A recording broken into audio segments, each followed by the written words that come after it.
Hello and welcome back to Paranormal NL Podcast, located in Newfoundland and Labrador, Canada. That's PNL Podcast for short. I'm your host and founder, Jen Noseworthy. Thank you for tuning in to UPRN, United Public Radio Network, 107.7 FM in New Orleans and 105.3 FM on that Gulf. For tonight's Bigfoot Michigan Raw BMR special on UPRN segment number 44, I've got a special guest waiting tonight backstage from Michigan, USA, who I'll bring on shortly. Now it's time to grab your favorite cold one, a few munchies, and get ready for the cryptid creature show tonight.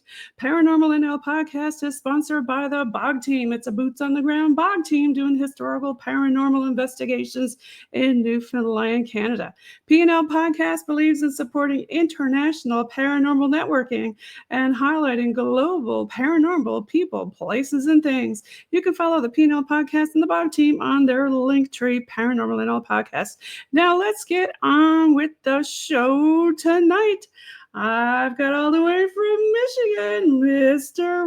Rob Karnafel. Hello, Jen. How are you? Hey, Rob. Welcome to the show. Well, thanks for having me on. I appreciate it, especially out in our friends in Canada, Newfoundland. Yes, I'm really excited. Woohoo! I'm really Thanks excited. for being on UPRN, United Public Radio Network, and P&L Podcast. So, Rob, tell me about yourself and how did BMR, the legend, come about? Oh, well, the legend. Well, not quite the legend yet, I don't think, but thank you so much for that. It's kind of weird how this all evolved for me, and it goes back to, well, I didn't realize it went back to my early childhood, okay? Oh, okay. It really, because, yeah, my story, is quite strange. I've had a paranormal life, apparently, right, ever since I was like 5 or 6. Okay, so you got a bit of woo mixed in there with the Yes, Jen, Okay. I certainly have it all mixed in. I mean, this is a paranormal podcast. I've got the cryptid, I got the paranormal, all of that. And So what happened in your childhood? Is that what sparked it? Yeah, I don't know. Well, here's the thing. When I was 5 or 6 years old, I remember seeing ghosts in my bedroom. Okay. And every time I would see these ghosts, I thought perhaps I was dreaming. And I would always wake up and run into my mom and dad's bedroom crying. Like most kids would, right? Yeah. Yes. And like most good parents, you're having a nightmare, this, that, and the other. Calm me down and such. So, but this started going on for a little while, for a several month period, where I know that I'm awake and I know that I'm not dreaming. And in fact, one night I seen these ghosts prancing in my bedroom. I woke up my brother, who was a couple years younger than me. And when I woke him up, and I'm still scared, don't get me wrong, but after experiencing it for a while, I was kind of getting used to it. And I Okay. woke up my brother, but he saw nothing. So, of course, he started crying, right? So, again, we run to mom and dad's room.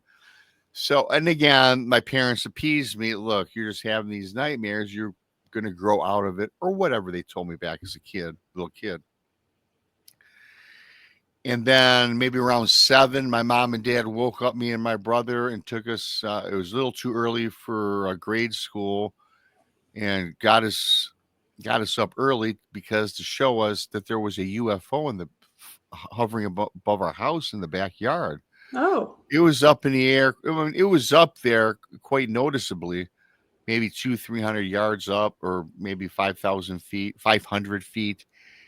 And yes, it reminded me of the Lost in Space Flying Saucer, which happened to be a favorite program of mine growing up. But that's what that was a good one. Yeah. Yeah, and then it just went straight up in the air. It was gone. And the odd thing about that, later on the evening news, my mother got me and my brother out of our bedroom. We're doing our homework or whatever we were doing, and that made local news about something unidentified craft. So there was a lot of people that called into the news networks, right, in the day, and this is years ago, right? And there was a little, it made like maybe a 15-second note, but as you well know, Jen, it was kind of made fun of, like, oh, these people, this is, Yeah, back then, I mean, that people used to was, talk about UFO, not like it is now with UAPs and yeah. USOs. And, So that was something there, and then for me growing up after that, and then one other briefly, I think I might have seen my first Bigfoot, and I didn't even think about this until later on in life. Might have had an experience with a Bigfoot in the Upper Peninsula of Michigan with me and my brother. oh, But I don't know what it was at the time, and I wasn't scared. I just remember thoughts because as my life went on, I started recalling my childhood and all these experiences that I had. Okay, so I then all of a sudden I stopped seeing paranormal things and ghosts. I got married, and sure enough, about a year into my marriage, the same ghost from my childhood occurred in my bedroom with my wife. y'all came back. Now, did she experience anything? I woke her up. She saw nothing. You're streaming, go to bed. But it was the same apparitions from my childhood.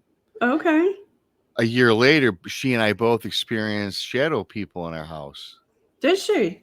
Yes, Now, now she and I saw them first, and she had seen them as well, but we kept it to ourselves. We didn't tell each other because we just didn't want to.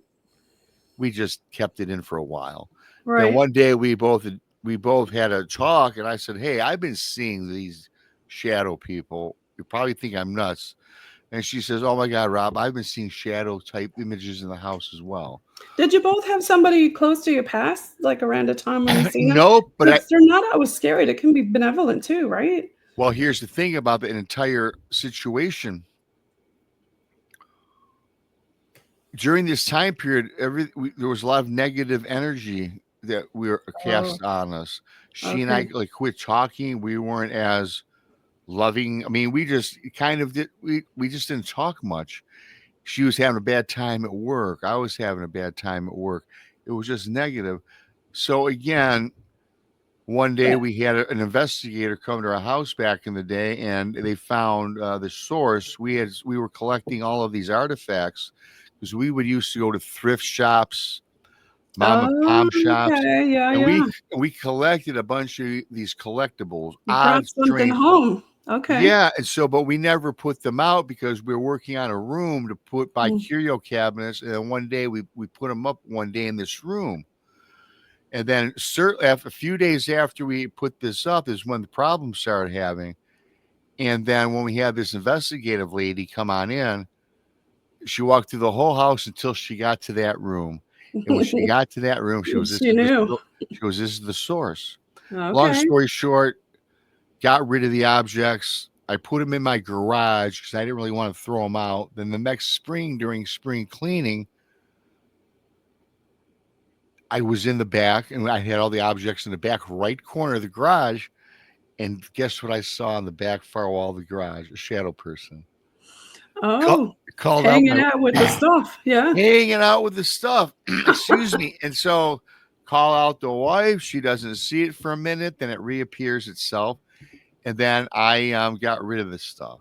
Got rid Yeah. of it, took it out, and put it where I put it, off my property. So where did the Bigfoot come into the picture Well, here's the after that? thing. Here's where now we move into where I am today. Of course, my wife and I, we ended up getting a divorce down the road. So Oh, I'm after that, sorry. yeah, thank you. That's fine. It's been a while ago. I was in my late 20s. Oh, yeah, yeah. I'm much You don't older grow now. any brains until you're in your 30s, I don't think. Yeah, you're right about that. And so nothing went on for several years now. Now I'm doing my thing, working, ended up buying a bar, open my own business. And then everything really came full circle on June 15th of 2018, with my girlfriend Cindy at the time. Okay. I I told her, hey, I said, Cindy, we're gonna take I got a little trip for us. We're gonna go to Cadillac, Michigan, Lake Cadillac, in Wexford County in the Manistee National Forest, and I want to do some fishing, show you how to fish, and we can hang out, do what you want to do. There's a lot of cool shops and restaurants, so everything that you could want to do, but I just want to go on the lake, do some fishing. She agrees to it. And during this time, I had a friend in real estate, and he hooked me up with a cabin that I rented for a nominal fee that we stayed Nice. at. Yeah. Yeah.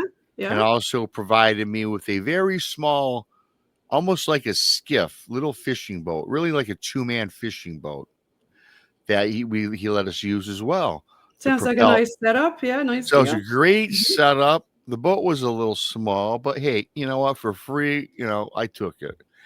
And now Lake Cadillac is a nice sized lake, and it's also connected to another lake called Lake Mitchell, a nice sized lake. And you can easily find it on the map, Cadillac, Michigan Lake Cadillac, right? So, and it's surrounded again by the Manistee National Forest. And the Manistee National Forest encompasses from Lake Michigan, the coast, all the way to the coast on the east side of like Lake Huron. I call it the coast because, quite frankly, the Great Lakes are like inland seas, right? Right. They're huge. Huge. I mean, if you're in the middle of Lake Michigan or any of the Great Lakes, you would think you're on the ocean. You don't I see land know. for miles and miles, right? So the morning we get up the next day, the next morning to do some fishing. It's about 10 o'clock in the morning, and we're on Lake Cadillac. Now, Lake Cadillac is built up pretty nicely. A lot of beautiful homes, a lot of small businesses, and again, the forest line is there. And we went out fishing. Now, it was the first time Cindy ever went fishing. And Uh-oh. yeah, of Now, course. did she put the worm on the hook? No, of course she That's the did ultimate not. test, right? No. No, she did not put the worm on the hook. She didn't. But she wasn't a girly girl, but I just took charge and wanted to do it right. So yeah, however, about an hour in, Jen, we're not even getting a nibble. So we said, well, this is a beautiful little lake. Let's do some exploring. So we kind of reel in the rods, the reels, and we do our exploring. Okay. We're looking at all the beautiful houses, this, that, and the other, nature. And then I came across this canal.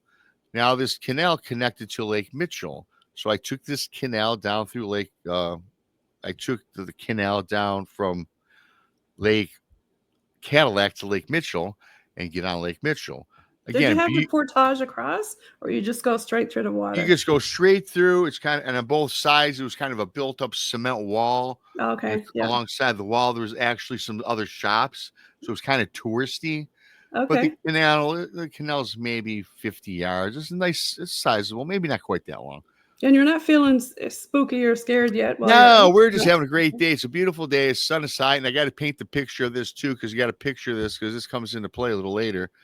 Brilliant blue sky, sun is high, the beautiful lush forest. Because now when we get on Lake Mitchell, it is more of the Manistee National Forest backdrop, lush green wood line dropping right down into the lake. Nice. Yes, there are other houses along the shoreline that are built up, of course, but it's not quite as expansive with the infrastructure that Cadillac is. So we're traversing about on the boat, this little two-man skiff, and I proceed probably down to the southwest, and I find this cove.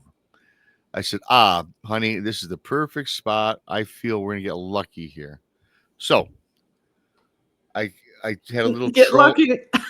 Got lucky, yeah. We got lucky, Oh, all sorry, I right. had to say that. No, we did get lucky. Yeah, well, the luck turn kind of, as you'll find out, wasn't very lucky. But with that being said, so I put the troll motor on the skiff, and we're kind of trolling. Now we're 90 feet from the shoreline, and again, the forest drops right into the water, and there's a few openings along the shoreline for where maybe you could set up a picnic table and two lawn chairs and hang out, but nothing.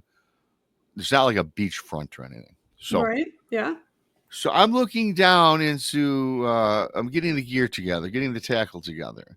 So I'm putting the bait on, and Cindy's kind of looking out, admiring the beautiful forest backdrop and the water and everything. And she says, "Hey Rob, I think somebody's throwing rocks at the boat."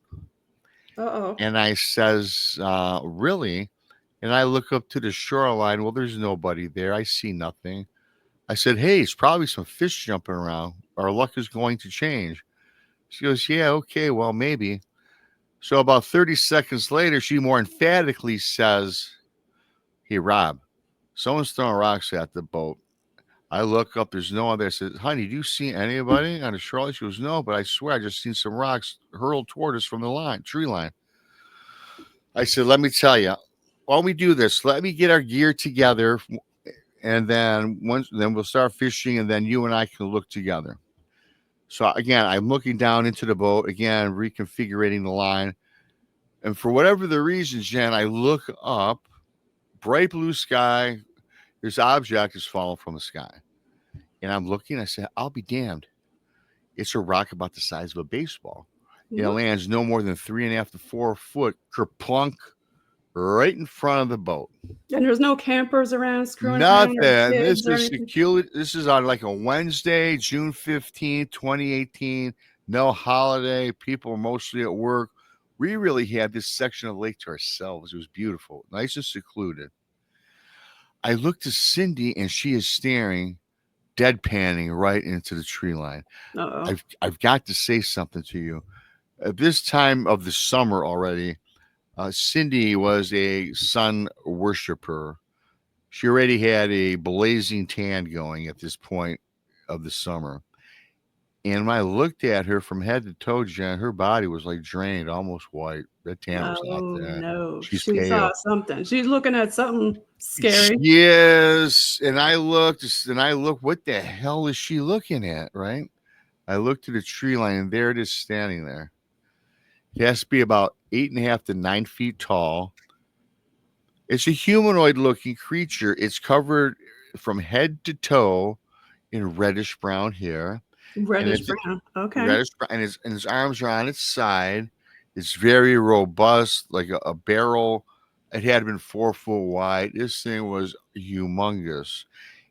And again, Jen, we're like only 90 feet away. That's pretty close, especially for the size of this thing. And I get a really good look at the face. I mean, you being up in that area, you know what a bear looks like. You know, it's Yeah, and not we're an like, orangutan, it's not a bear, right? no, Now, and this thing you're looking at, was it more, well, this, to me, it sounds more Bigfoot than Dogman because well, Dogman is skinny, isn't he? Manistee National Forest is known for Dogman as well. But at this Okay, time, I know nothing of Bigfoot or Dogman. I knew about the Patterson Gimlin film. I knew about Bigfoot and kind of believed because I watched Leonard Nimoy as a kid. right, But the face is human looking, but it's an odd looking human. The face is deformed. I always tell people it looked like it had a stroke or maybe Down okay, syndrome because yeah. the right side drooped, the, Drooped a little bit? the eyes were offset, and it had this crusty gray, excuse me, gray skin. It did have the reddish brown hair covered in, draped down. Beautiful coat of hair, by the way, beautiful. But the face was like a gray, and the chest was gray as well, and then the rest was surrounded by hair. And it was just kind of looking at us, kind of docile, and kind of like, just like duh, standing there. But Do within you think it minutes, was surprised to see you? Or I think it probably might have been, but here's the thing now, and I think it was, and I think it got maybe scared or frightened because what happens next, it takes its arms from the side and it lifts them parallel to the water out like an airplane. right? And then that skin, that face, all of a sudden its jaw distends down and drops down maybe 3 or 4 inches. Uh-oh. It opens its mouth. The mouth was wide. You could fit a softball in it, Oh my gosh. exposing a set of teeth up top and on the bottom. But that's Like, all that I noticed. But that grayish, crusty skin, and the eyes are at this point are like a white opaque, but the eyes roll back black. mm, The skin tautens from the gray and it turns almost like a purplish dark color. And then from inside its body, it kind of leans back and it roars all in unison without moving the mouth, which is in gaping, all in unison, like a roar, a scream, a yell, all at once. We're on the boat. Cindy is standing up at this point, mind you, and I can feel the reverberation like cast. the infrasound, right? Yeah, or maybe like a sonic blast. You ever see like when a bomb Yeah. hits and you see Mhm. that Yes. invisible? Pushback. Yeah. Yeah, Yeah. so Yeah. I didn't see that, but it's kind of in my head would remind me of because I got hit and I stumbled sitting down a little bit. Cindy standing up got hit with that, and she's 100. She's only about 109 pounds, 5'1" at the time. She flips off the boat into the water. Oh my gosh. Here is what was crazy. After I get hit with this, it could be infrasound. Some people suggest ultrasound, whatever. There's many theories. So you're both freaking out because she's in the Well, water she's and in the there's this water. thing in the woods. You don't know what it is. Don't know what it is, and I'm freaking out because I can't move. I'm paralyzed. And the reason I wanted to make sure I told you that I describe how beautiful of a day it was, beautiful blue sky, lush green woods, the lush color of this creature, everything dulled. It seems like time stood still. It looks like my eyes were looking through a grainy filter, and everything now is like black and white. Yeah, a lot of people say that there's some like time, almost like when you go have an experience with the UFO, the same thing happens with Bigfoot, right? I've heard that, yes, but it was so bizarre because now I'm paralyzed and I'm trying to move to my right to get Cindy, but I can't move. So in my head, I'm trying to shake my head. I'm starting to shake my head a little bit. Said, Rob, snap out of it, snap out of it. Then I did. I snap out of it. And we're hoping Cindy can swim or she got a life She jacket knows on. how to swim, yeah, but she was almost getting up kind of halfway in the Mm, skiff. But when I snap out of it, now I regain my cognizance, color comes back to me. I'm back to normal time or whatever you want to call it, whatever I was in prior. right. And I get her in. She's shaking, freezing, of course, scared, more traumatized than anything. And I don't know. Yeah. I guess I'm traumatized. I don't know what just happened to Right. me. Yeah. I don't know what I just saw. And I don't know what happened in my body and my vision. And I look to the shoreline. This thing's gone, which was very scary because I don't know what this is, where it's at. Is it swimming under the water after us? Is it going to get us? Things like that.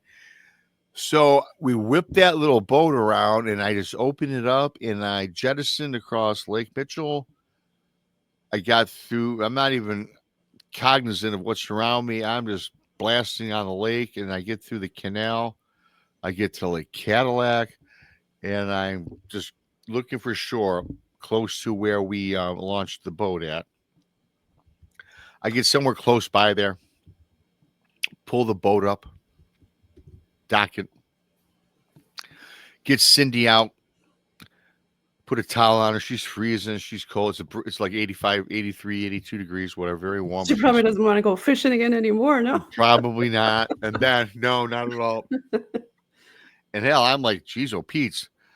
So I'm looking ahead for some place to go sit down. So I found this little bar restaurant on the corner.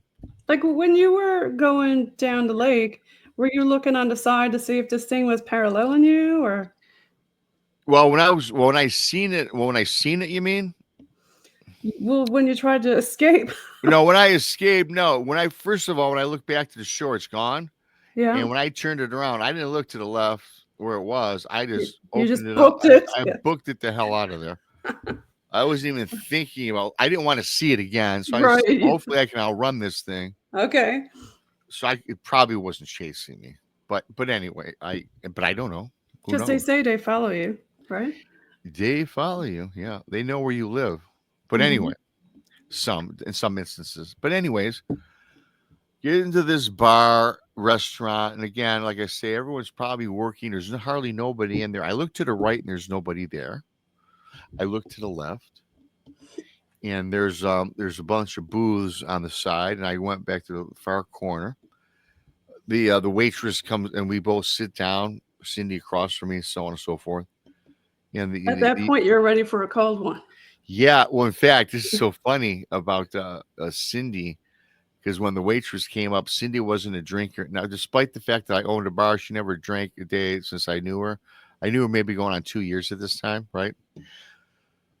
So Cindy orders a bottle of Bud Light and a shot of Jack Daniels, which I'm like, oh boy, yep, Oh, yep, we're getting into it now. yeah. And then the waitress looks at me and says, "Sir, what are you having?" I said, "I'll have the same, make mine a double." So she takes her order. We're looking at each other, and Jen, we're not even talking yet. We're just kind of looking at You're each in other. shock. You're in complete shock, right? Yeah, we don't You're even know trying what. to digest what Yeah, TWF happened. yeah, you're exactly right about that. And then Cindy finally says to me, "Hey, honey, what do you think that was?" And then I threw it back at her. I said, "I don't know, honey. What do you think it was?" Then she says, "I don't know, but I think maybe it was maybe that Bigfoot creature." And I'm like, "Yeah, but this was odd because what I forgot to tell you is when it did that when it did that roar and scream, how it changed its face over. That face changed 1,000%. It looked almost demonic to me, you know. Like a And I'm shapeshifter, maybe? Or yeah, do you think kind it of. was a werewolf? Or Yeah, it just changed its total look from that timid, docile do you have like human. Wendigo in Michigan? We got everything in Michigan. Yeah. Yeah, Wexford County, you're going to find, is the capital of Dogman. The Manistee National Forest has got a lot of sacred and cursed lands. yeah. Very spooky. A lot of spooky things happen with Bigfoot, Dogman, Wendigo, ghosts, legends of the First Nations casting spells on certain folks. Ooh, And yeah, that's okay. it's got a history dating back to the 1800s.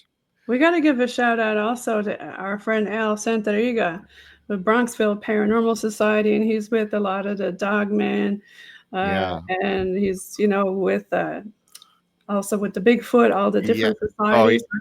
societies. Yeah, Al's a great guy. He's My been on my cat show. just fell off something.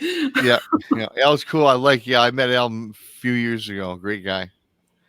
Oh Yeah, yeah, I just so seen. Yeah, he was on my show. So long story short, okay. Now we're sitting there. I said, I don't know. What do you think it was? I said, I don't know. She goes, I think it's that Bigfoot creature. And so now the drinks arrive, and Cindy takes that shot, and she pours it back like she's been drinking 20 years. Takes that bottle of Bud Light. poor She does Cindy. half a bottle gone. She drank better than I did. I drank my shot, So sipped, what did you guys conclude? Like, what did you figure out, or did So you figure here's out anything? so here's how the story goes. So we don't know. And she says, should we go to the DNR, report it to the sheriff? I said, Cindy, hell no. I don't know what are we gonna tell him? Do you She think was it's because you were fishing in his area, his honey hole, his fishing hole?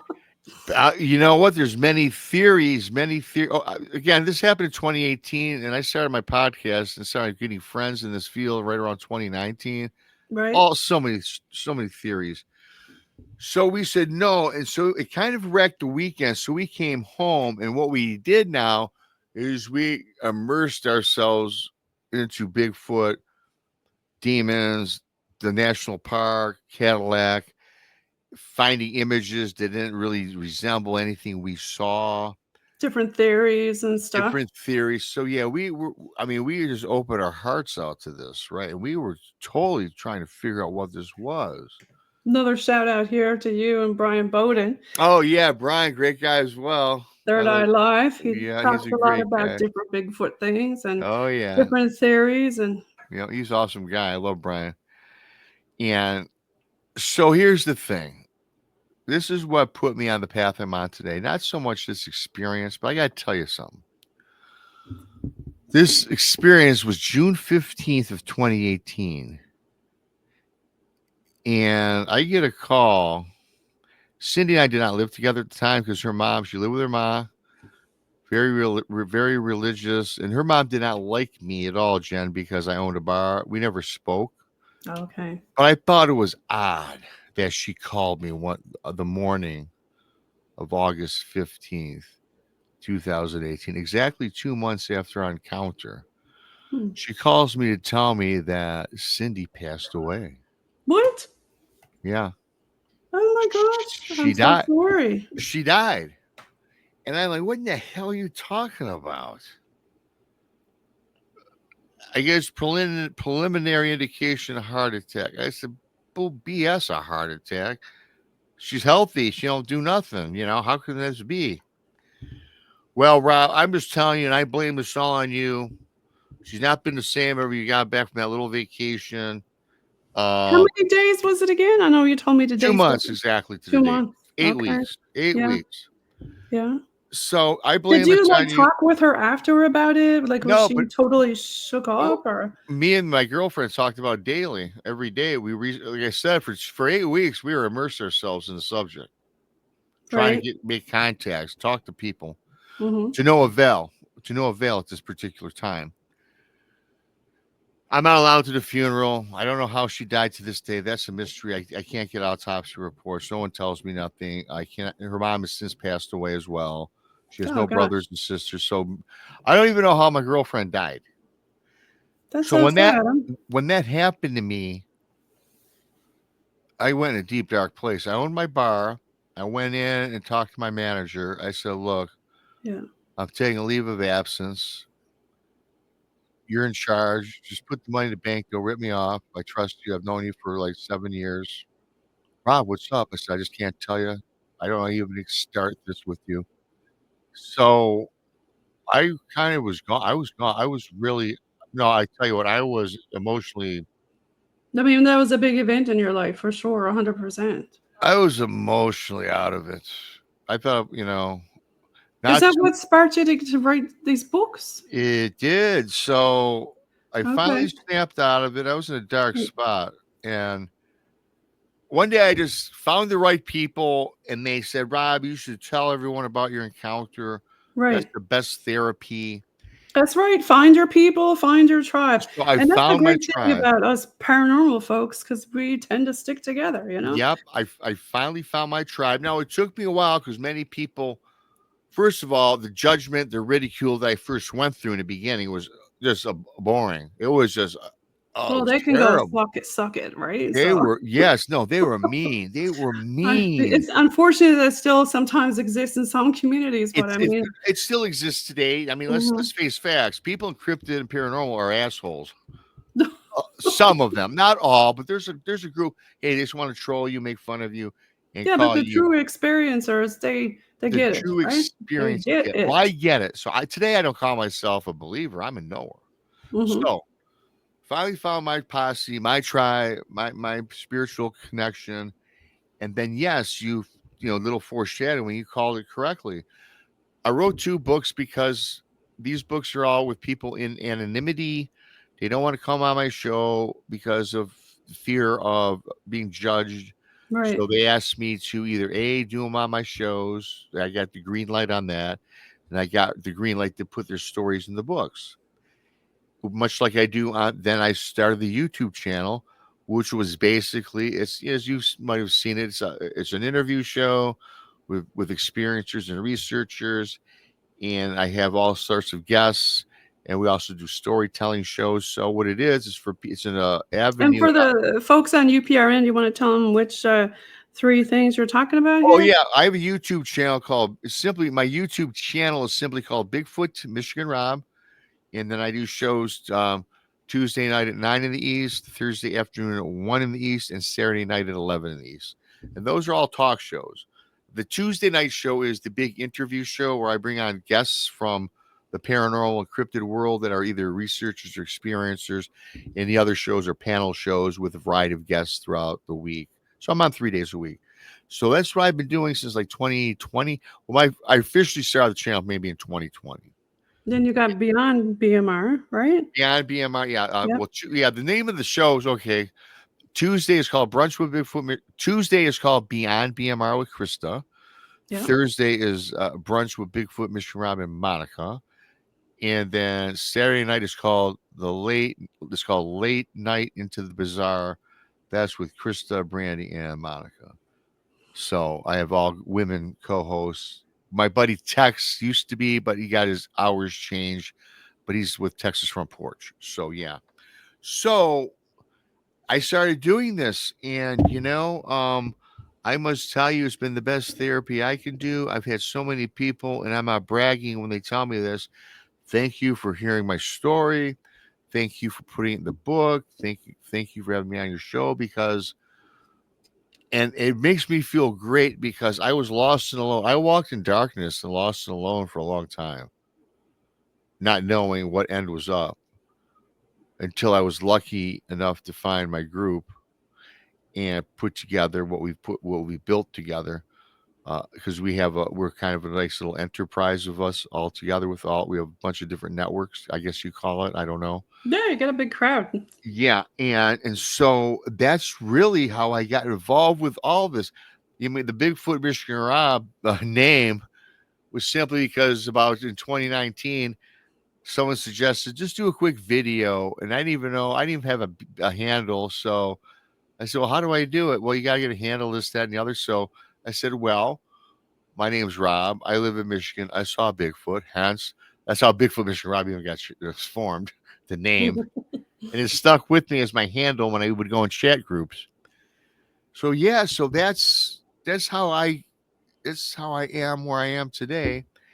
And then now I'm so open minded because now I look back, as I mentioned way earlier about my childhood, it kind of all makes a lot more sense to me. Right. People Yeah. say So I've always had this throughout full circle. life, right? It has come full circle for me. Definitely.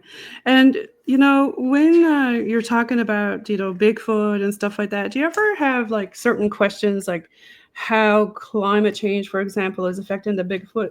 For example, off air, myself and you were talking about forest fires because you're starting to smell our Canadian smoke down there. And Yes, we are. We have, and we got to give some prayers to everybody yeah, experiencing the for fires. sure.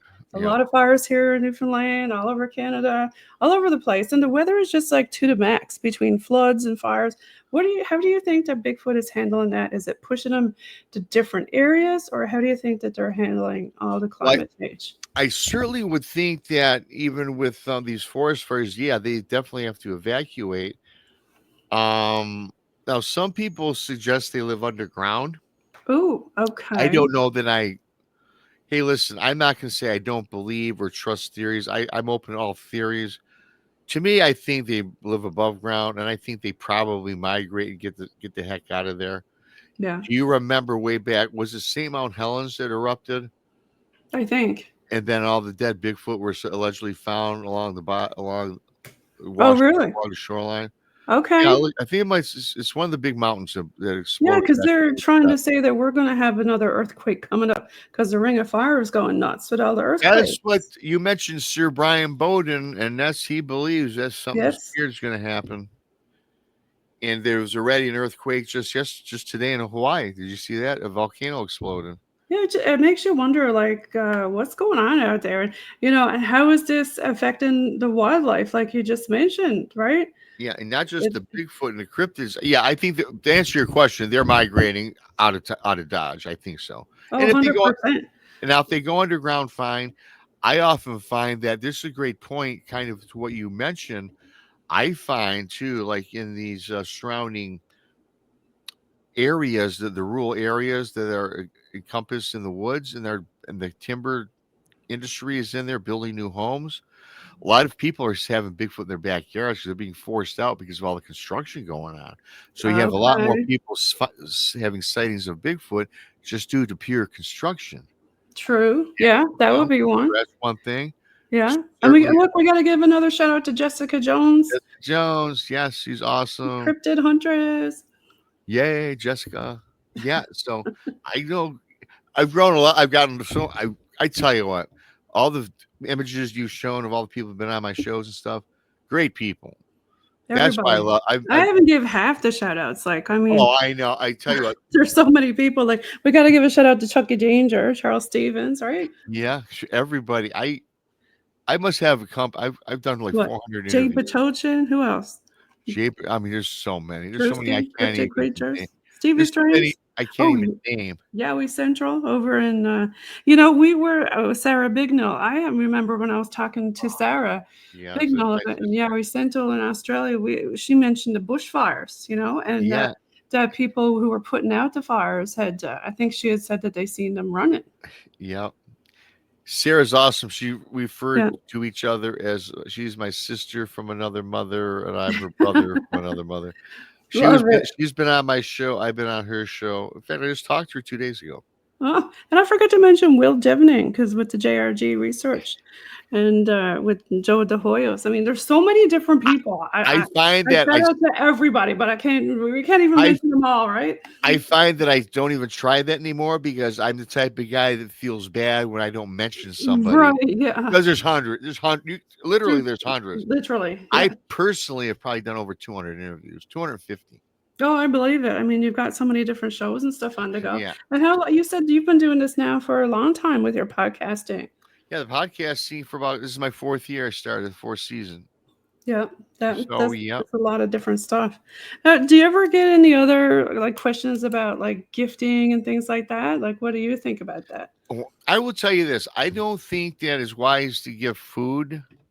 I've got friends that maybe give marbles or rocks and stones because I find that a lot of people I've spoken with, they give food like peanut butter, as an example, right? They'll give Bigfoot a peanut butter jar of Jiffy or whatever. Every animal loves peanut butter. They do, and then they love it. I wonder, does he like Reese's peanuts? Oh, I tell you, I think Reese's is preferred. No, but Just like ET. you got to watch yourself with gifting food because once you stop, Oh. they get pretty ticked off, and then you're going to get them on the property pounding on the side of your house. Well, that's the same way with the crows, right? You give them, Yeah. I guess our crows a wiener every morning. Yeah. If you miss one day, that's it. They're pounding on the window. Hey, lady. And I will tell you Where's this. our wieners? I will tell you this. The one thing about me and Bigfoot, since I had that, my experience was terrible, obviously, for many reasons. The majority that I come across are pretty docile and not too bad. But the thing is, I don't think I want them like on my property, bugging me all the time. No, because we were just talking about what is it? Is it a shapeshifter? Is it demonic? I mean, you were just saying we don't know what it is. We do not know what it is. And And a again, lot of people look down on the ground. What about looking up in the people trees? don't look up. And Or, people, they could be in the trees, right? I will tell you this: people walk by, people in the forest, hunters and campers that don't care about Bigfoot, have no clue. I guarantee you, and they say a hunter will say, "I've been hunting for 30 years, never seen a Bigfoot." I say, "Well, you haven't been looking Yeah. because you I probably keep walked thinking by." about that show Alien versus Predator or something. You Oh know, the well, predator thing up in the tree. but you know what? That shimmer, that cloaking, Yeah.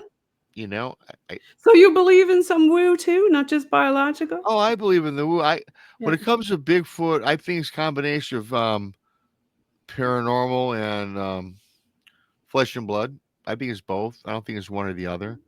I think they're dimensional. I think the dog man is dimensional and demonic. That's something that I would not want to come across.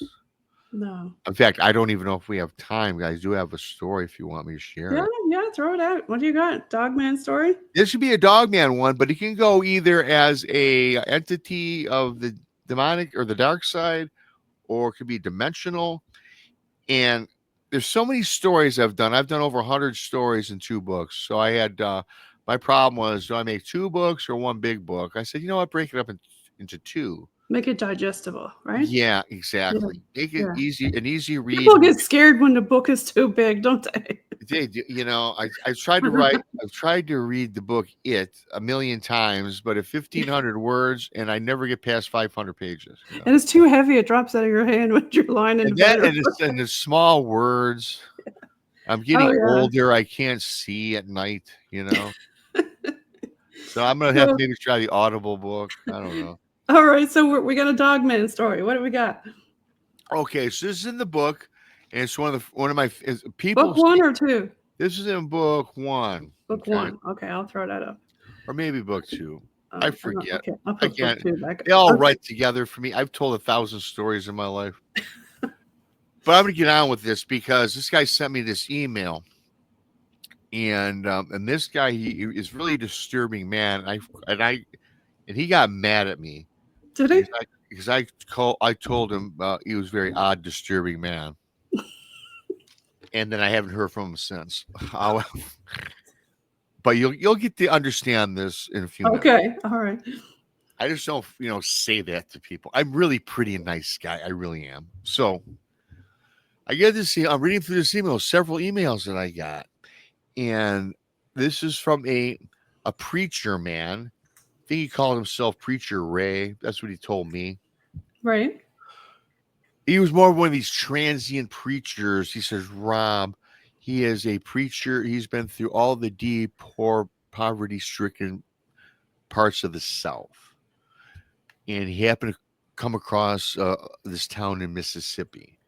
And he says that's where he was attracted to go where the poor are and preach his preachings. Can't tell you what they are, to be honest with you. Never really was specific, okay? So he found this congregation in Mississippi, deep in the deep South, and he found a place to set up his place of, I don't know if you even want to call it worship, whatever, right? Right. Yeah. Synagogue. Yeah. So he sets it up. He starts gathering this following, and they would come see him every Saturday or Sunday, whatever day it was, and he would do his preachings. One day, this young couple, new into town for maybe about 6 to 8 months, very young, early 20s, came up to this preacher man, Ray, and they had said that they would like him to come and bless their home. All right. And so he says, well, what do you have going on? And they said, well, we have to tell you that we've been getting these visions at our window each and every night about this Doberman Pinscher that is all in a white coat. No, I've never seen a Doberman Pinscher in a white coat, but I guess they do exist. I looked into that. Doberman Pinscher, white coat with these red glowing eyes. And every night it would come to the window. Like an Almost like, albino, right? yes, almost like standing there peering into their bedroom window every night. And this was going on for several days. And then he says, well, come back, keep coming to my sermons, and I'll see what I can do about it. So a few weeks go by, and this young couple says, hey, it's gotten worse. He still is coming once or twice per week, but now he is this dog, whatever it is, I don't know what to call it at this point, is now projecting disturbing images into their mind. Ew, that's But not good. yeah, very disturbing images. Okay. So they're getting scared. And so the preacher man says, well, no, I'm not going to bless your house. I think that you young folks need special help. Go see a psychiatrist, a doctor. Which right off the bat, when I was reading that, Jen, I thought this guy's a jerk. You're a preacher, man. So supposedly, you're there to help. Go to their house and check it out. Yeah. They want help. They're Or in was their he 20s, afraid to go? perhaps, or they're in their 20s for gosh sakes. So this went on, and he kept turning him back. And first of all, there ain't no psychiatrist in the poor deep South. You got to travel. There ain't nobody setting up Yeah. shop down there where there's no money. Let's face it. No. Money is, Nobody's going to go to their house unless it's online or something. yeah, money Yeah. speaks. That doesn't, unfortunately, in today's society, you know that. So, but then this young couple was starting getting haggard looking, starting to look unhealthy. Begged this preacher man. He kept turning a cold shoulder. So one day, the preacher man has his biggest sermon ever, big turnout, and he was like kind of gung ho about it, geeked. Well, they were only there because they were out pointing the finger at him, and they said, "How come you didn't help that young family?" Oh. What do you mean? Well, the man took a shotgun to his wife, and then turned the gun on himself. They both no longer live here, or Oh both my alive. gosh. So the preacher No. So the preacher man, falls to his knees, blah, blah, blah, crying, asking for forgiveness, playing the part, right? Right. So this entire town decides to get together and they decide to have a town hall meeting, discuss what they should do with this preacher. And they want Mhm. to put the preacher on a town trial and question him, which he agreed to. So he gets in there. and there's a big congregation of people that come to this little town hall, and the preacher man again is beset himself, and he starts crying, and he's on his knee, falls to his knees, begging the town for forgiveness. Then he's calling out to the Lord how he failed him, this, that, and the other. Then he says, "Hey, Rob," and all of a sudden there's this the hands put on my shoulder, and it's the sheriff of the town. And it says, "Preacher man Ray, just get up off your knees, man. I have something to tell you. I've experienced that same thing that young couple has." Oh, wow. And then the people at this congregation, this town hall, started coming forth, raising their hands. They all did too. So No way. there was a big handful of these folks that had the same exact experiences as our deceased young couple. Yeah, that's And fishy, they right? all started feeling the guilt that they themselves did not help out this couple and told the preacher man, despite it was your job, we want to tell you there's something going on here and you need to take action. Hmm. That's So so sad. very sad, very sad. So preacher man, again, a transient, goes from town to town. The next day, he's decides he's skipping town. So I guess he packs up all his clothes, gets them together, and he puts his luggage out on his front porch, getting ready to take off. He goes back in the house, doing whatever, tidying up or whatever, writing a note. I don't know, whatever he's doing. I don't know. And then there's a little rap at his door, a little knock at his door. He goes to the door. There's nobody there. Then he looks down off to his right. He sees this big wicker basket. And there is a towel on top of this wicker basket. Then he notices movement from underneath the towel. Goes over to the wicker basket, peels back the towel. A white Doberman Pinscher pup Yeah, that's weird. in the basket. He picks it up, throws his bags in his car, or whatever he was driving in, or whatever. Goes to the sheriff's office, tells me he drops it off, takes off for another part of the South to continue on with his preachings. And that's when I said, "You're about an asshole." I'm sorry on the podcast. But Yeah, that's weird, though. We found it. it sounds like I tell you what, Albino I puppy. could. I'm pretty creative. I could spin that into a Stephen King novel. I mean, that's got all the elements, doesn't it not? Right? It sounds like it. A secret in the town, a secret preacher man, a dead couple. I mean, come on, and that's That's in the book. yeah. And the guy That's claims book worthy. Yeah. and I will tell you this: when someone sends me, and I just whether you believe that story or not, whether I believe it or not, it's immaterial because what I tell everybody, my story would have me is tough, right? If anyone has a story to send to me, I listen to it without judgment. I will, if you want me to put it out, I put it out there. Yeah, because that's what I do today. Much like this guy, maybe this preacher man, maybe this is his way of looking for, I don't know, absolution in a strange way. I don't know. I don't know how people's minds work. I don't think any of us really do, unless you're a professional psychiatrist, right, or Yeah. psychologist. Yeah. Just put it out there and let Put it out somebody else there, and figure you it put it out. out. You put it out Yeah. there, but it's one of the more popular ones. I get so many reviews back on the book Hmm. about that, how they thought that was just so creepy and weird and strange. That preacher man. Yeah, especially like the whole town was having all kinds of weirdness It going on. seems like, yeah, and Very so weird. what really hurts and breaks my heart about the whole story is, sure, you can bring it on this preacher, you can blame it on the preacher for not helping this couple, but what about the other idiots in town, the sheriff included, Exactly. Who and knew didn't about say it? a word. You I know, guess that's the thing. When you talk about stigmatism and the paranormal, people just don't want to get stigmatized or their finger pointed at. They don't want to talk which about it. They're too which chicken. which brings me back to the whole thing about the dog man. What is it? I think the dog man is, some people suggest this, a hound of hell, a demon dog. They're terrified of it, and they're that scared of this thing that they did not want to say anything except maybe inclusively in their little group, perhaps. Yeah.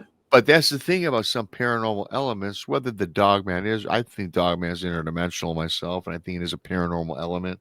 I think it walks between the veil, right?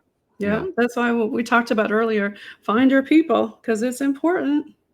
So that's one of the stories. I have many stories in my books. There, we got Bigfoot, we've got alien abductions, we got Dogman, we got ghosts. So it's everything I've compiled over the years. And the Yeah, because shows are some kind of people the think same. about paranormal, they don't include that stuff, do they? But No, I mean, I as believe far as that I it mean, should be together. anything that we don't know anything about to me is paranormal, including Bigfoot, Dogman, Mothman, Yeah, Ant-Man, Stickman. I mean, you that's could right. everything is Cryptid man. creatures, any kind of cryptid. Any Yeah, cryptid creature, yeah, and yeah. and in the paranormal element, a lot of these people just that walk in the woods think they're seeing Bigfoot. Well, I got news for you. Not everything's a Bigfoot, and I'm not talking about misidentification. I'm talking about paranormal entities pretending to be Bigfoot for Oh whatever yeah. reason. You know what I Mm-hmm. mean? Yep. Shapeshifters. Everything. So, Yeah. Rob, do you want to give a shout out to your fans and Oh tell yeah. Well, everybody listening on where to find yeah. Well, you, BMR, Bigfoot, Michigan yeah. Raw? No. It's pretty easy. I set this up purposely a long time ago. Like the book is Bigfoot in Michigan, Rob. Typed it in your Amazon browser, and both books will pull up. So thanks for that. My channel is simply called Bigfoot Michigan Rob on YouTube. And go subscribe or check it out, see if you like it. I appreciate that. And then I'm on Facebook, BMR Rob Carr, Brunch with Bigfoot Michigan Rob Facebook group. I'm also on Instagram and X, formerly Twitter, at So Rob underscore Bigfoot. Yeah. everybody follow Rob. He find him on all kinds of different places on Yeah. Beyond BMR, the Late Night, Yeah. Free. and the Brunch Yeah. with Bigfoot, and get his books and check them out. Yep. Thank And you. you're gonna love him. Get in his chat room. There's lots of people to talk with. Don't be shy Yes. about talking about stuff. You're very welcome to get in there and join and talk with the group. And I'm glad you mentioned that about like the quote unquote fans, the people in the chat room, and even the people that don't go and chat. I love them just as equally. I will say this: all the people or that are friends of mine in this field that have other podcasts, we promote a safe, healthy environment. We don't allow people to disparage guests. We don't allow people to disparage people that have opinions in the chat room. Your opinion is your opinion. I mean, you can't be abusive, obviously, but your opinion is your opinion. And, we don't, it's no troll zone like most people claim to say, but we It's a really adhere safe to it. zone. Yep. It's a safe zone to go, safe space, because we're all like-minded people that come into my community.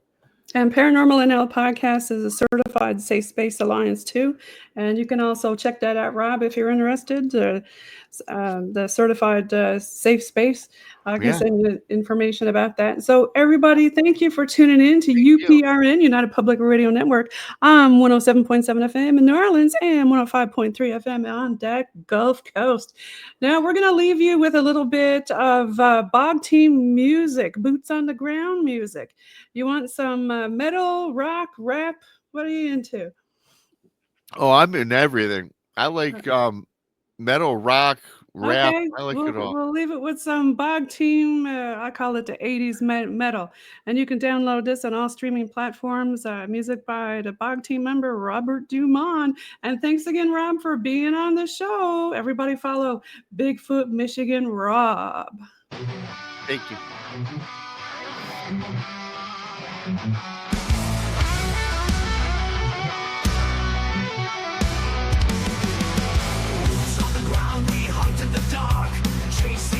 Where the whispers start, ghostly figures in the midnight hour, specters grip with icy cold power.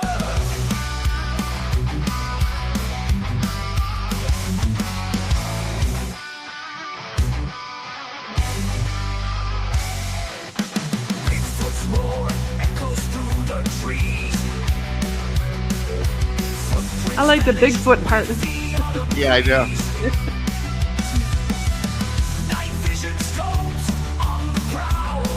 We'll keep it rolling until we hit the 1.0 mark.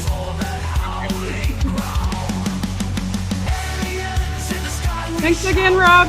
You're welcome. Thank you.